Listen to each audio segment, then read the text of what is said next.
other water is drying out.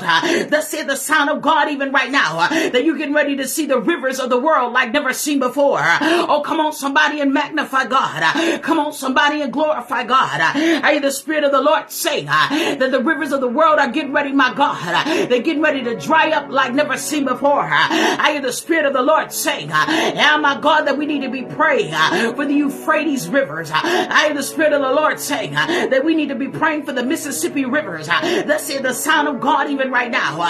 For there's a river of life that is flowing. There's a river of life that proceeds out of the throne of God.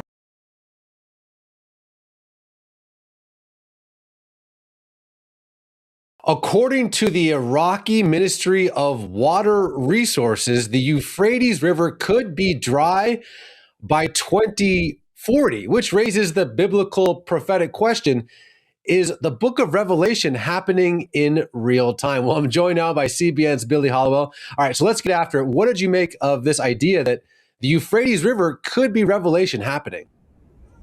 Well, first of all, I think the most interesting thing is that a lot of the headlines today are dealing with issues that we see in the Bible, and not just issues, but locations and specific rivers, right? So like we see these things in the Bible, we see them happening today, or we see sort of mirrors of them happening today, but we have to be really careful when it comes to the end times. It's very, very, very appealing to people to sort of say, oh, this event is happening, it matches up, this must be a prophecy of what's to come, and we should read that verse in a moment from Revelation that people are basing this on.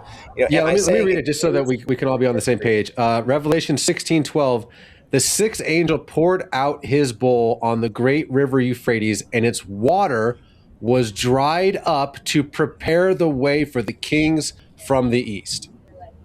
Okay, so it is intriguing that the river is potentially drying up, right? So we have to say at a very baseline, it is intriguing. You have a Bible verse talking about that river drying up, but you also have a lot of complex imagery going on there in Revelation. So we don't necessarily know what that's going to look like. I would say, though, you pay attention to these things, you have a sort of a healthy view on it, and you sort of say, okay,